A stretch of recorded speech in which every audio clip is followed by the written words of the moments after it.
अस्सलाम वालेकुम नाज़रीन, प्रोग्राम टैक्स के साथ मैं हूं अफजल यूबी। नाज़रीन, हुकूमत टैक्स निज़ाम में बेहतरी लाने के लिए कोशां है। 12,970 अरब रुपए का टैक्स टारगेट पूरा करने के लिए एफबीआर की जो परफॉर्मेंस है, कारकर्दगी है, वो क्या है। वज़ीर ख़जाना साहब और हुकूमत कहती है मुआशी इशारे बेहतर जा रहे हैं, शरह नमू है वो बेहतर हो रही है, टैक्स टारगेट पूरे हो रहे हैं। क्या वाकई टैक्स निज़ाम में बेहतरी की तरफ जो कदम रखा है हुकूमत ने, वो क्या कदम क्या है और कौन कौन सी ऐसी चीज़ें हैं जो बेहतरी की तरफ गई हैं, इस पर आज हम गुफ्तगू करेंगे। और गुफ्तगू करने के लिए मेरे साथ स्टूडियो में मौजूद हैं चौधरी कमरुज़्ज़मान साहब। आप एडवोकेट हाई कोर्ट हैं, साबिक जनरल सेक्रेटरी हैं पाकिस्तान टैक्स बार के, साबिक सदर हैं लॉ टैक्स बार एसोसिएशन के। चौधरी साहब, सबसे पहले आपकी तरफ आऊँगा। हुकूमत जो बार बार मुआशी इशारे बेहतरी की तरफ गामजन है, आप क्या समझते हैं वाकई हम बेहतरी की तरफ मुआशी तौर पर मुआशी इस्तेहकाम की तरफ जा चुके हैं? मुआशी इशारे बेहतर हुए हैं। देखें, अभी जो इस वक्त प्रेजेंट सिचुएशन है उसमें कुछ चीज़ें इन्होंने गवर्नमेंट ने बेहतर तौर पर डिसाइड करके एक लाइन ऑफ एक्शन दी है। अच्छा, अभी फ़िलहाल आप ये कह सकते हैं कि लास्ट क्वार्टर से वो चीज़ें जो हैं इन लाइन है और उसमें कुछ बेहतरी आ रही है नज़र। लेकिन जो दावा है कि ठीक हो गई है वो नहीं। अभी तो हमने स्टार्टअप लेना है, ये तो लॉन्ग टर्म पॉलिसी का हिस्सा है। ये कम से कम 15 से 20 साल इसी टेंडेंसी के साथ हम चलेंगे। जो अब हम बार बार एक बात करते थे कि इकोनॉमिक एक MOU की ज़रूरत है, नया एक मुआहदा तजदीद करने की ज़रूरत है, जो तमाम पॉलिटिकल पार्टीज़, तमाम स्टेक होल्डर्स इंक्लूडिंग इस्टेब्लिशमेंट, चूँकि बड़ा रोल है आपके हमारे यहाँ सेटअप में, उन सबको एक दफ़ा एक जगह बिठा के ये फैसला करें कि जो भी हम इकोनॉमिक गोल्स सेट करें हम फिर उनको अचीव करें। कोई किसी किस्म की हर्डल हम उसमें बर्दाश्त न करें। तो सब बार बार कहा जाता है ये हुकूमती को मुआशी पॉलिसी सामने नहीं आ रही, मुआशी पॉलिसी सामने नहीं आ रही, हुकूमत अभी तक मुआशी पॉलिसी नहीं दे सकी। बाकी ये हुकूमत अब साल से ऊपर हो गया, कोई मुआशी पॉलिसी ऐसी आपको नजर आई है जो वाकई हुकूमत उस पर टारगेट उसको बना चुकी है, उसको हदफ बना चुकी है अपना? ऐसा बिल्कुल नहीं है कतन। देखें, इस वक्त भी हम एडहॉकमिज्म की जो पॉलिसी है उसी को हम अडॉप्ट किए हुए हैं। जो चंद एक मेयर इन्होंने लिए हैं थोड़ी सी चीज़ों को बेहतर करने के लिए, उसमें एक बड़ा रोल अभी भी आपको याद है जो हमारे IPPs बिजली के जो हमारे मंसूबे थे उनके साथ जो कुछ गुफ्तगू शनीद शुरू हुई है और अभी बाकियों को हमने कुछ डेडलाइंस दी हैं कि इस पे बैठ के हम इसके रेट अगर कम करें। देखिए, सबसे जो बड़ा मसला है इस वक्त आपकी इंडस्ट्री को चलाने का है। अगर आपकी इंडस्ट्री चलती है तो उसमें बड़ा इंपॉर्टेंट रोल दो चीज़ों का होता है, आपकी डायरेक्ट कॉस्ट है और डायरेक्ट लेबर है। उसमें डायरेक्ट कॉस्ट के अंदर आपकी पावर भी आती है। जब पावर सेक्टर अगर वहाँ पे एक शख्स को यही अंदाज़ा नहीं है कि उसका बिजली का बिल कैसे आएगा, कितना आएगा, तो वो अपनी एस्टिमेशन के मुताबिक उस सेटअप को नहीं चला सकता। जिस तरह से जैसे जैसे बड़ा सेटअप होगा आपका, उसी तरह से उसकी जो फिक्स कॉस्ट है वो बढ़ती जाती है। जब फिक्स कॉस्ट ज़्यादा होगी, किसी भी बिजनेस की सर्वाइवल जो है ना मुश्किल हो जाएगी। हमें सबसे पहले अल्टरनेट एनर्जी के जो सोर्सेज हैं उनको ब्रोकर ला के अपनी एनर्जी कॉस्ट को नीचे लाना पड़ेगा। फिर हम बात करेंगे कि जी हमने जो स्टार्टअप लिया है, हमने गवर्नमेंट ने एक डिसीजन लिया है, तो फिर आगे लेके इन चीज़ों को चला। जो सब बिजली के नर्ख पिछले साल में हमने देखा, गर्मियों में आम घरों वाले बिल बिला उठे थे बिजली के बिलों से, और जो इंडस्ट्री थी उसका तो हाल ही बहुत ऊपर था, बंद होने के करीब जा रही थी बिजली के जो रेटों की वजह से, और बिजली के रेट भी इस तरह तेजी से बढ़ रहे थे जिससे पेट्रोल की कीमतें बढ़ती हैं। तो ऐसे हालात में हमारी इंपोर्ट अब तरसीलात है जो 35 अरब डॉलर तक जा चुकी हैं, जो कभी कोई सोच भी नहीं सकता था इतनी जल्दी होगा। तो इसका मतलब है कोई बेहतरी की तरफ तो हम हैं, अगर वाकई हुकूमत ने कोई बिजली सस्ती की है जिस इंडस्ट्री चल पड़ी है। अब फिर वही बात हम करेंगे कि शायद ये हमारा अपना इधर का इनपुट नहीं है इतना बड़ा। हमें जो पैसा इनफ्लो में आया है या टैक्सेशन में आया है, ये तमाम हमारे इंपोर्ट्स का देखें, एक तो दो बड़ी आपकी इंपोर्ट्स हैं मेजर। एक आपका रॉ मटेरियल है, उसका पोर्शन कम है। जो आपकी कंजम्पशन है वो ज़्यादा है। जो डायरेक्ट आपके पास फिनिश गुड्स आती हैं उसकी इंपोर्ट आपके पास बहुत बड़ी है। रॉ मटेरियल आएगा, इसकी इंपोर्ट अगर बढ़ेगी तवाज़न में तो फिर आपका इंडस्ट्रियल सेटअप चलेगा। इंडस्ट्रियल सेटअप चलेगा तो उससे आपका आम बंदा जो है उसको रोज़गार मिलेगा, लोगों के लिए नए मौके पैदा होंगे, नौकरियों के, जॉब्स के। तो फिर आप इसको कह सकते हैं कि सही मानों में अब हम इस रास्ते में चले हैं। लेकिन देर आए दुरुस्त वायद वाली बात है कि अभी इन्होंने कुछ जो मेयर लिए हैं जिसमें इंक्लूडिंग अभी भी उन्होंने बिजली का कहा कि हम उसके नर्ख फिर कम कर रहे हैं। तो ये एक अच्छी खुशाइंद बात है कि हम आने वाले वक्त में ये तमाम चीज़ों को, उन चीज़ों को लेके चलें जो इंडस्ट्रियलाइजेशन को प्रमोट करें, जो हमारी लोकल मैन्युफैक्चरिंग को प्रमोट करें। इसके साथ साथ जो आज के दौर की सबसे बड़ी चीज़ है कि आपकी IT की जो एक्सपोर्ट है हम उसको बढ़ाएं। मेरा ख्याल है कि जितनी देर से हम लगे हुए हैं इसको, हमने इसमें कोई खातिर खा इजाफा नहीं किया। इसमें शायद हमारे कुछ इदारों का, प्राइवेट सेक्टर का, कुछ हमारी NGOs का وہ بہت بڑا ہاتھ ہے. جو ہمارے ویلفیئر کے کچھ ادارے ہیں انہوں نے شارٹ ٹرم پروگرام شروع کیے ہیں, بچوں کو سکھانا شروع کیا ہے 4-4 6-6 ماہ کے کورس کر کے, تو ان کو ٹریننگ دے کے شروع کیا ہے کہ یہ لوگ آگے آئیں اور بہتر طور پہ روزگار کما سکیں. ہمیں اس سروس انڈسٹری کو بڑا سپین کرنا ہے, ساتھ ساتھ تو پھر ہم ان معاشی اشاریوں کو بہتر صورت میں کر سکتے ہیں. ہمارے پاس 2 پہلے سٹیپ تھے پاکستان کے پاس, ایگریکلچر اور انڈسٹری, دونوں میں تقریباً ہم ناکام ہوئے, لیکن تیسرا تھا اب آئی ٹی میں آپ جس طرح کہہ رہے ہیں اس کو فوکس کرنا چاہیے تھا, لیکن جس طرح ہمارے نیٹ کا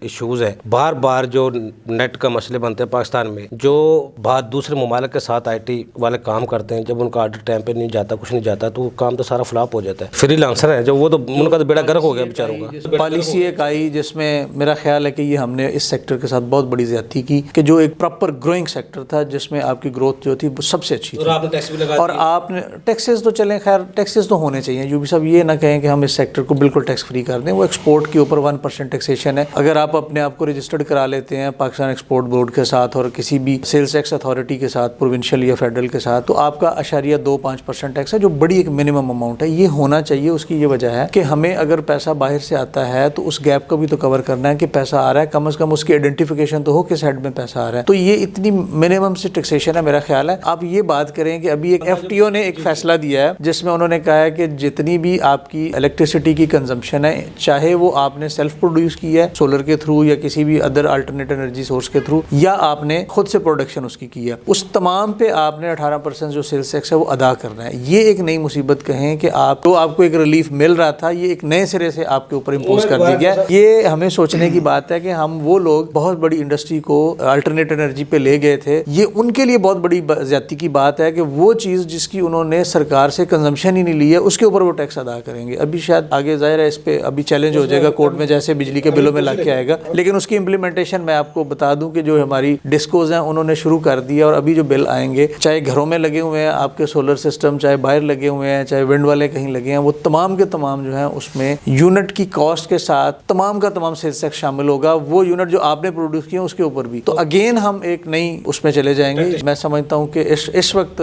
ڈسکریجنگ سٹیپ ہے, جو اس طرح کا سٹیپ نہیں لینا چاہیے. لیا بھی ایف ٹی او نے, میرا خیال ہے ان کا تو شاید یہ سکوپ ہی نہیں بنتا تھا کہ اس میں وہ بات کرتے. ایف بی آر میں ریفارمز اور اصلاحات کا آج کل وزیر اعظم سے لے کے وزیر خزانہ تک بار بار کہہ رہے ہیں. وہ اصلاحات یا ریفارمز ہم اس طرح سمجھ سکتے ہیں جس طرح ہفتے میں ایک نوٹیفیکیشن تو لازمی آتا ہے, وہ کسی نہ کسی صورت میں نیا حکم آتا رہتا ہے ایف بی آر کی طرف سے. وہ سرکولر اور نوٹیفیکیشن عام سی بات ہو گئی ہے. بجٹ کے بعد جتنے اب تک سٹیپ لیے گئے یہی ریفارمز ہیں, یہی اصلاحات ہیں, یا اور بھی کچھ ہے؟ ہم بڑے عرصے سے بات سن رہے ہیں, بلکہ ہمیں 25 سال تو مجھے بھی آج پروفیشن میں آئے ہو گئے. ہمیشہ کے ریفارمز آ رہی ہیں. ہم نے یہ ایک نئی اسکیم آ گئی, کہیں کسی انٹرنیشنل ڈونر ایجنسی نے کہہ دیا ہم اپورٹ کر رہے ہیں, ایک نیا میکنزم ڈیولپ کریں. کبھی ہم سرکل سسٹم بنا دیتے ہیں, کبھی ہم اس کو ختم کر دیتے ہیں, پھر ہم یونٹ سسٹم بنا دیتے ہیں, اس کو ہم ختم کرتے ہیں, پھر ہم واپس سرکل سسٹم کی بات کرتے ہیں. ابھی جیسے ہم نے ایپلیٹ کا اپیل کا تجربہ کیا, ہم نے جتنے تجربے کیے ناکام کیے ہیں. ایف بی آر کو ہم تجربہ کا بھی کہہ سکتے ہیں. بیسکلی دیکھیں, جو آج کے دور میں وقت کی ضرورت ہے, سارا ڈیٹا آپ کے پاس آئی ٹی کا موجود ہے, لوگوں کی کنزمپشن کا بھی اور لوگوں کی اسپینڈنگ کا بھی. آپ اس ڈیٹے کے لیے ٹیکنیکل ایکسپرٹ ہائر کریں. آپ اپنے سسٹم میں جو چینج لانی ہے وہ اس طرح چینج لانے سے نہیں کہ ایک 6 بندے لگے ہیں تو 8 ادھر کر دیں اور 6 ادھر سے اٹھا کے ادھر کر دیں, آدھے پاکستان کے لوگوں کو ادھر ٹرانسفر کر دیں اور آدھے کے ادھر کر دیں. یہ نہیں ہوتا. دیکھیں, چینج کا مطلب آپ نے سسٹمیٹک چینج لے کے آنی ہے. جو ہمارا ایک روایتی سوچنے کا نظام ہے اور کام کرنے کا نظام ہے, اس کا مطلب یہ بری طرح ناکام ہو چکا ہے. آج کے دور میں ہمیں آئی ٹی کی ہیلپ لے کے, ٹیکس پروفیشنلز کی لیں, آپ لیگل ایکسپرٹ کی ہیلپ لیں,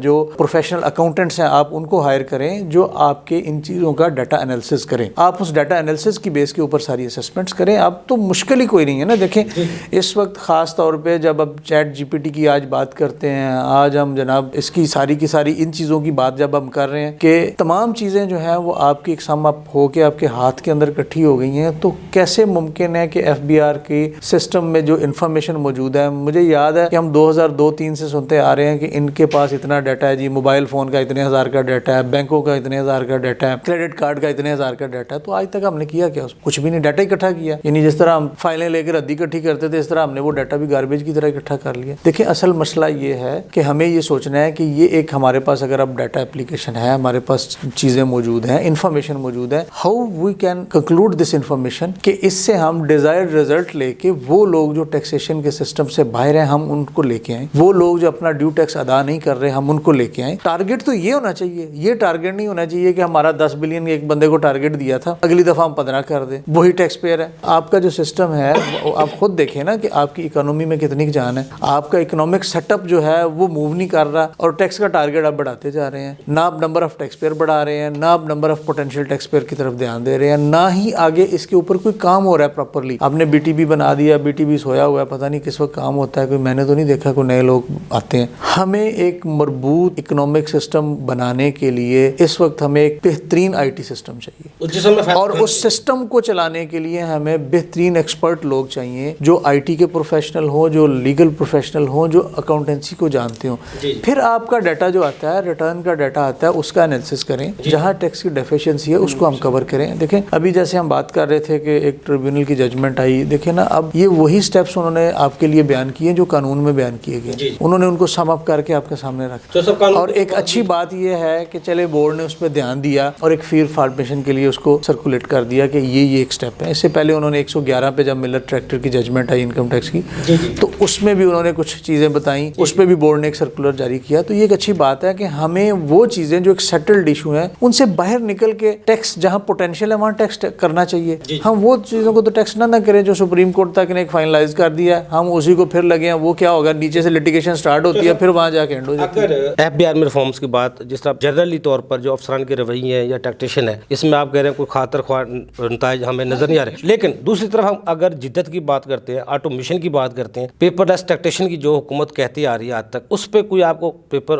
ورک کو نظر آ رہا ہے؟ دیکھیں ہم نے 2013-14 میں آئرس ڈیولپ کیا. اتنی مشکلات کے بعد جو پرانا ہمارا ایک سسٹم تھا اس سے ہم اس پہ شفٹ ہوئے. پہلے انکم ٹیکس لے کے آئے, پھر آہستہ آہستہ سیلس ٹیکس کو لے آئے. آج آلموسٹ ہم اسی پہ سارا کام کر رہے ہیں. حالت ہماری یہ ہے کہ اس سسٹم میں اتنے بگز ہیں کہ سیلس ٹیکس کے جو بڑے فراڈز ہیں وہ سارے کے سارے انیشیٹو وہاں سے ہوتے ہیں. ہم اس کو بری طرح ناکام ہے روکنے میں. یعنی باوجود اتنے بڑے بجٹ کے, اتنی بڑی ٹیکنیکل ٹیم کے, ہم اس سارے سسٹم کو جو لوگ مس یوز کرتے ہیں, ہم اس قابل ہی نہیں ہے کہ ہم اس مس یوز کو روک سکیں. بیسیکلی دیکھیں جو سسٹم کی پروٹیکشن ہے وہ سب سے امپورٹنٹ ہے. ہمیں اس سسٹم کی پروٹیکشن کو بہتر بنانا ہے, اور ان کو FBR کی جو ٹیکنیکل ٹیم ہے, جو IT کی ٹیم ہے, ایکسپرٹ انفارمیشن کی ٹیم ہے, اس کو چاہیے کہ ہم پہلے اپنا سسٹم سیکیور کریں, پھر اس انفارمیشن کو ہم آگے لے کے آئیں اور اس انفارمیشن کو آگے کیری آن کریں. وہ آپ کے سامنے ڈارک ویب پہ بکتا رہا, کتنے ڈالر مانگے گئے, کیا وہ ایک کہانی ہے ساری. دیکھیں نا بات یہ ہے کہ ہمیں ان چیزوں سے اب باہر تھوڑا سا نکل کے آ کے, یہ روایتی باتیں ہیں, ادھر میٹنگز کر لی, 6 میٹنگز ادھر کر لی, اب سارا ٹیکنالوجی کا دور ہے, بیٹھے سارے ہر بندے سے انفارمیشن لیں, اس سے بات کریں. سیل ٹیکس کو انہوں نے آن لائن رجسٹریشن کو کیا, پھر اس کو مینول کر دیا. آج میں نے وہ خبر بھی دیکھ رہا تھا, لاؤ ٹیکس بار کی طرف سے لگی ہوئی تھی اخبارات میں, وہ جو اس میں سیل ٹیکس کی ریٹرن میں ریوائز کرنے کی 60 دن کا قانونی حق ہے, وہ ریوائز کرنے کے کمشنر اپروول نہیں دے رہے, اجازت نہیں دے رہے. بیسیکلی وہ کمشنر کا تو حق ہی نہیں ہے. بیسیکلی تو وہ 60 دن کے اندر جو ہے وہ آٹو اپروول ہے, ہو ہی نہیں رہی لوگوں کی شکایت. یہ دیکھیں نا, یہی تو ہم بات کرتے ہیں کہ یہ آپ نے سسٹم کو اپنے طرف سے نیا قانون بنا لیا. سسٹم جو ہے وہ قانون کے اوپر حاوی ہے, وہاں آپ نے ایک چیک لگا دیا بلا وجہ ہی, اور اس چیک کی وجہ سے آپ لوگوں کو ان کا جو ڈیو رائٹ ہے, جو قانونی رائٹ ہے, اسے آپ نے روکا ہوا ہے. دیکھو نا, جب بھی بات ہوتی ہے یوبی صاحب, ہم یہی بات کرتے ہیں کہ جو آپ بات کرتے ہیں اس کو اکارڈنگ ٹو لا پروسیڈ کریں, قانون ہے قانون کے مطابق ٹریٹ کریں. اصلاح تو یہ ہونی چاہیے نا, ٹیکس پیئر جو 20 چکر لگا رہا ہے ڈپارٹمنٹ کے, اس کے چکر 20 کے بجائے 5 رہ جائے. سیلس ٹیکس کی رجسٹریشن مینول تھی, آن لائن ہوئی. کچھ چیزوں کو بہتر کرنے کے لیے انہوں نے سسٹم کو امپروو کرنے کے لیے اس میں کچھ چیکس رکھے. ہمیں کوئی اعتراض نہیں, آپ رکھیں, بالکل کمپلائنس ہونی چاہیے. ہمیں شک میں, میں خود اس حق میں ہوں, بار اس حق میں کہ ہمیں ایک جو ٹیکس پیئر آیا بالکل اس کی ساری پہلے آپ تھارولی چھان بین کریں, سارا کچھ کریں. جب آپ نے یہ سارا کچھ کر لیا, اس کے بعد اگر وہ شخص فراڈ کرتا ہے تو وہ رجسٹریشن کرنے والے کو بھی تو ذمہ دار بنائے نا. جس نے اس سسٹم کو بائی پاس کیا ہے آپ کے سسٹم کو, اس کو بھی تو ذمہ دار ٹھہرایا نا. کتنے لوگوں کو ہم نے ذمہ دار ٹھہرایا. ابھی ہوتا کیا ہے اس وقت, جب بھی ہم کوئی بات کرتے ہیں آ جا کے اس میں جو فراڈسٹر ہے وہ ایک سائٹ پہ بھاگ جاتا ہے, جو ٹیکس آفیشل ہے وہ بھی سائٹ پہ بچ جاتے ہیں. ایک وہ بندہ آگے آ کے اس سپلائی چین کا ایک, ہم نے ایک قانون میں سمجھتا ہوں کہ یہ سب سے بڑی زیادتی ہے کہ سپلائی چین کے نام پہ ہم نے 10 لوگ اگر آ رہے ہیں تو 10 سے ہم نے ٹیکس لینا ہے سب سے. کہیں کوئی آئیڈینٹیفیکیشن نہیں ہے کہ اس ٹرانزیکشن کا ٹیکس جو ہے ایک شخص نے پے کر دیا. لیکن سیلس ٹیکس تو ویلیو ایڈیشن ٹیکس ہے, ایک نے پے کر دیا تو آگے تو برڈن ٹرانسفر ہونا ہے نا. تو سیل ٹیکس میں چوری کو روکنے کے لیے جا رہے ہیں, آپ سمجھتے ہیں واقعی ٹیکس چوری رک جائے گی؟ یہی تو میں بات کر رہا ہوں, رک ہی نہیں رہی ان سے. دیکھیں اس کو روکنے کے لیے آپ کو اپنے سسٹم کو ٹھیک کرنا پڑے گا. آپ وہ لوگ جو اس میں شامل ہیں ان کو قرار واقعی سزا دینی پڑے گی. ہم نہیں روک سکتے, ہماری کیپیسٹی نہیں ہے, مجھے پتا ہے. ہم ان کو اتنے سالوں سے سمجھا رہے ہیں کہ آپ کا افیکٹو ریٹ 4% 5% के करीब है प्लस माइनस रिफंड देने के बाद। 4-5% हम इनको कहते हैं 5% लगा लें भाई, सिंगल स्टेज लगाएं, नहीं आपकी कैपेसिटी इनपुट खत्म करें, क्यों नहीं करते? वो सिर्फ करप्शन के दरवाजे बंद हो जाएंगे। असल बात यही है कि इसके ऊपर बड़ी डिबेट हुई है। हमने इनको कहा कि आप नहीं इसको सिंगल स्टेज कर दें, आप इसको 5%, हम नहीं कहते 4%, आप 5% लगा दें। 6% लगा दें। मिनिमम 2 सप्लाई चेन बनती है। एक दफा अगर इंपोर्ट होगा, इंपोर्ट के बाद आगे सेलिंग होगी। जब आपने इनपुट क्रेडिट अलाउ नहीं करना तो 5% का मतलब अयूबी सब 10% है। मैन्युफैक्चरर बनाएगा, आगे बेचेगा, डिस्ट्रीब्यूटर को देगा, डीलर को देगा, वो फिर चार्ज करेगा आगे 5% लगाने से मिनिमम 10% टैक्स कलेक्ट करेंगे। आप क्यों उस सिस्टम की तरफ नहीं आते? आपके पास नई कैपेसिटी है। चौथे दिन हम सोचते हैं, सुनते हैं, पढ़ते हैं कि इतने बिलियन का फ्रॉड वहाँ हो गया, इतने बिलियन का फ्रॉड वहाँ हो गया, इतने बिलियन का फ्रॉड। भाई नहीं रोक पा रहे, उसका सदेबाब करें। नहीं सदेबाब हो रहा तो उसका एक मैकेनिज्म है, यार आ जाए सिंगल स्टेज पे। बहुत सारी जगह दुनिया में टैक्स पॉलिसी को बिलादा कर दिया है और टैक्स कलेक्शन को उनका एफबीआर करेगा, टैक्स पॉलिसी को अब दूसरा वजीर खजाना को डिपार्टमेंट को देखेगा, अलग अथॉरिटी बना दी। अच्छी बात है। ये एक बास का भी बड़ा दरीना मुतालबा था कि जिस तरह हम कहते थे कि एपलेट सिस्टम को एफबीआर से अलग करें, ये उसी तरह पॉलिसी का भी हमारा एक मुतालबा था। उसमें हमने 12 बोर्ड के साथ मीटिंग्स भी की, मिनिस्ट्री के साथ मीटिंग्स भी की, उनको भी बात समझाई कि ये देखें टैक्स प्लानिंग और tax collection both are the different things. जब दोनों को एक जगह रखेंगे तो ये जो इस वक्त सिस्टम जिस जगह पे हम ले गए हैं, और सिस्टम चोक्ड सिस्टम है इस वक्त हमारा। एक जगह हम एक इशू को कोर्ट जाके supreme court of Pakistan settle करती है और अगले बजट में हम फाइनेंस से जो बजट हम देता है बिल, उसमें हमने कोशिश करनी होती है उस सुप्रीम कोर्ट की जजमेंट को हमने नलिफाई करना। हमने देखे वो हुआ क्या कि एक 6-7 साल की मेहनत के बाद एक सुप्रीम कोर्ट से जाके डिसीजन फाइनल हुआ, एक इशू को हमने डिसाइड कर दिया। हम क्या करते हैं, पॉलिसी विंग एफबीआर के पास था, उसी जजमेंट को सुप्रीम कोर्ट नलिफाई करने के लिए हमने कानून में तब्दीली कर देनी है। देखें ये सिस्टम इस तरह नहीं चलता ना। पूरी दुनिया में क्या होता है कि जब एक डिफाइन हो जाती है, डिसाइड हो जाती है, तो पूरी दुनिया में उसका एहतराम किया जाता है। वो एक आगे रवाज के तौर पे, प्रेसिडेंट के तौर पे ली जाती है, आगे एग्जाम्पल के तौर पे ली जाती है, ना कि उसको रद्दी की टोकरी में फेंका जाता है। बार बार गलतियां करने से बाद एक गलती को सुधार लिया जाए तो वही बेहतर होता ही है कि जहां हमने गलती की थी उसको अदालतों ने प्यूरिफाई करके एक दफा टेस्ट ट्रायल से गुजार के सेटल कर दिया। हमें उस सेटल इशू के ऊपर आगे चलना चाहिए, उसको मेंटेन करना चाहिए। चौहान साहब, आखिरी सवाल, एफबीआर के जो चेयरमैन राशिद महमूद लंगियाड़ साहब ने एक पीछे बयान दिया था, जो टैक्स पेयर की रिटर्न है उसको हम अब चेक करेंगे बैंक स्टेटमेंट के साथ। अगर वाकई ऐसा हो जाता है, बताएं क्या मसाइल पैदा हो सकते हैं? बात तो बड़ी रियलिस्टिक है और मैं तो इसका हक में हूँ। और बड़े से पंडोरा बॉक्स नहीं खुल जाएगा नया। देखिए दो चीज़ें हैं अयूबी साहब, अगर आपके बैंक में वो ट्रांजैक्शन जो बिजनेस से रिलेटेड है तो यू हैव टू डिक्लेयर। आपका बिल्कुल बैंक जो है आपके डिक्लेरेशन के साथ मैच करना चाहिए, इसमें कोई शक वाली बात नहीं है। ये देखें ना, पहला उसूल ही टैक्सेशन का ये है। अच्छा, अब आगे बात आती है सेकंड, क्या हम ये सब कुछ जब करेंगे तो उससे आगे जब हम टैक्सेशन जब हम लगा रहे हैं, जो हमने इस वक्त टैक्स की रेशो लगाई है, क्या वो हमारे यहाँ के हालात के मुताबिक है? क्या हम उस तरह की फैसिलिटी अपने टैक्स पेयर को कोई रिटर्न दे रहे हैं? ठीक है, अगर तो आप डेवलप कंट्रीज वाली फैसिलिटीज लोगों को प्रोवाइड कर दें तो शायद लोगों को, अभी आपने 45% लगाया, 65% चला गया अब तो जो हमारा टैक्स रेट है, तो वो देखे ना कि आपने इतनी बड़ी परसेंटेज के साथ टैक्स लगा दिया है, तो आप उसके रिटर्न क्या दे रहे हैं लोगों को? जितनी की फैसिलिटीज दे रहे हैं ना उस हिसाब से टैक्स लगाएं। मेरे ख्याल में तो आपको प्रोग्रेसिव टैक्सेशन करनी चाहिए, रेट्स कम करने चाहिए ताकि लोग जो है अपनी इनकम ज्यादा डिक्लेयर करें, अपना डिक्लेरेशन बड़ा दिखाएं। हम उनको बेसिकली कंपेल कर रहे हैं लोगों को कि आप अपना डिक्लेरेशन जो है वो अंडरस्टेट करें, अपने डिक्लेरेशन को शार्ट करें। हमें वो पॉलिसी लेके आनी है कि हम लोगों को ये अपॉर्चुनिटी प्रोवाइड करें कि अगर आप बिजनेस आप कर रहे हैं तो आप अपना सही डिक्लेरेशन दें, टैक्स रेट कम करें ताकि लोग जो है इस चीज से खौफजदा ना हो कि मेरा टैक्स का बर्डन बढ़ जाएगा। विद होल्डिंग टैक्सेस के रेट बढ़ा दे बस, और कुछ भी ना करें। हर साल ही 1% उधर बढ़ा दें, आधा परसेंट 4% बढ़ा दें तो आप अपनी कलेक्शन बढ़ा लें। लेकिन बात यह है कि ये कोई हल नहीं है ना। हल तो ये है कि आप नॉर्मल टैक्स रेजीम में लोगों को लेके आए, लोग नॉर्मल अपने डिक्लेरेशन दें, वहाँ पे आपकी टैक्स कलेक्शन आए। आपकी सारी की सारी कलेक्शन जो है, बड़ा हिस्सा जो है वो तो है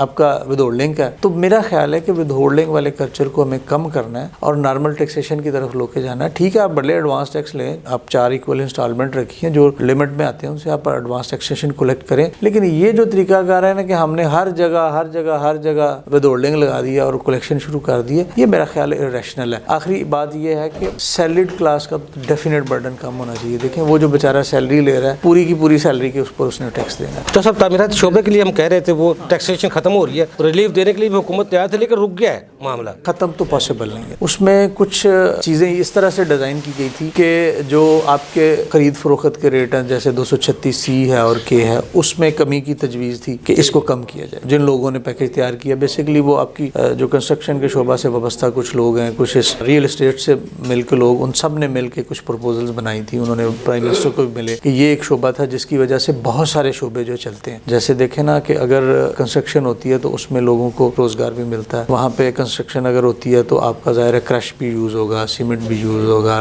रेत यूज़ होगी, ट्रांसपोर्टेशन के लिए आपका यूज़ होगा वहाँ लोगों को। तो मल्टीपल चॉइसेस हैं, इलेक्ट्रिसिटी की चीज़ें लगेंगी, उनकी इंडस्ट्री चलेगी, आपका रॉ मटेरियल बाकी यूज़ होने हैं, वुड लगेगी, उसके लिए यूज़ होंगी। तो देखें मल्टीपल चीज़ें हैं जो यूज़ होनी है और उसके लिए आपको पूरा एक बड़ी इंडस्ट्री का गेयर अप होता है। तो उनका ख्याल ये था कि अगर हम कुछ रेट्स कम कर दें और कुछ हम लोगों को एग्जम्पशंस दे दें। एग्जम्पशन उन्होंने प्रपोजल दी थी, लेकिन वो मैं नहीं समझता वो फिजिबल है कि 5 करोड़ तक आप ना पूछें भी, क्यों ना पूछें? तो एक रकम है 5 करोड़ रुपया। हाँ, आपने नहीं पूछना तो किसी एक बंदे ने 3 मरले 5 मरले वाले को छोड़ दे, 5 मरले का घर बनाया, उसको ना पूछें। जी सही कह रहे हैं। ठीक है, रियलिस्टिक चीज़ हो ना। आप कहें जनाब 5 करोड़ रुपये, हर बंदा 5 करोड़ रुपये एक नया घर बना के वो इन्वेस्टमेंट करके तो वाइट करने के चक्कर में पड़ जाएगा। एक बंदा उस 5 करोड़ पे 45% टैक्स दे, आप उसको कहते जी आप 0% पे आ जाए। ये तो नहीं होना चाहिए। इस तरह की ब्लैंक एमनेस्टी नहीं होनी चाहिए। ये एक लॉजिकल बात होनी चाहिए कि किसी शख्स ने 2 मरले का घर लिया, 5 मरले का घर बना रहा है, किस्तों पे 5 मरले का प्लॉट ले रहा है, यार उसको ना पूछें। यानी जिस बंदे ने 5, 10, 15,000, 20,000, 25,000 रुपये अपनी तनख्वाह से काटना है, अपने किसी बिजनेस से काट के अपना पेट काट के निकालना है, तो उसको ना पूछें, बड़े को तो पूछें यार। आप बड़ों को एग्जम्पशन देंगे तो ये सबसे बड़ी हमारा हमेशा क्यों लोग जो है वो प्रेफर करते हैं इस चीज़ को, एमनेस्टी का वेट करते हैं, क्यों रेगुलर टैक्सेशन में नहीं आते। वो कहते हैं या आज हम 45% क्यों पे करें, कहीं ना कहीं 5% वाली आ जानी है, 10% वाली आ जानी है। तो वो लोग, हमें उन लोगों को डिस्करेज करना है, उन लोगों को डिस्करेज करना चाहिए, उनको बिल्कुल मौका नहीं मिलना चाहिए। चौधरी कमर साहब आपको बहुत शुक्रिया। जी नाज़रीन, हमारे एक्सपर्ट की आपने गुफ्तगू सुनी। अल्लाह करे FBR में रिफॉर्म्स भी आए और हमारी मौशत भी इस्तेकाम की तरफ गामजन रहे, लेकिन उसके लिए कुछ सख्त इक़दाम करने की ज़रूरत है। FBR में अगर रिफॉर्म्स लानी है तो अपने एक सीट को दुरुस्त करें। जो आपका असेसमेंट ऑफिसर है, बगैर तहकीक के, बगैर पूछे, बगैर रिटर्न को देखे हुए असेसमेंट करके आर्डर पास करता है। सीनियर एडिटर और इंस्पेक्टर मन मर्जी का रेट लगा देता है, करप्शन के दरवाजे वो खोल देता है। कभी चल सफ़र हो जाता है, करप्शन का दरवाज़ा वहाँ से खुलता है, अपीलों में जाता है, ट्रिब्यूनल में जाता है, कोर्ट्स में जाता है, उसके बाद सिफर हो जाता है और उस ऑफिसर का कोई मुआसबा नहीं किया जाता। अगर उस ऑफिसर का मुआसबा किया जाए तो टैक्स निज़ाम में बेहतरी की इब्तदा वही होगी। अगले प्रोग्राम तक लिए अफजल को इजाज़त दीजिए। अल्लाह हाफ़िज़। पाकिस्तान जिंदाबाद। देखिए प्रोग्राम टैक्स और अवाम अफजल अयूबी के साथ।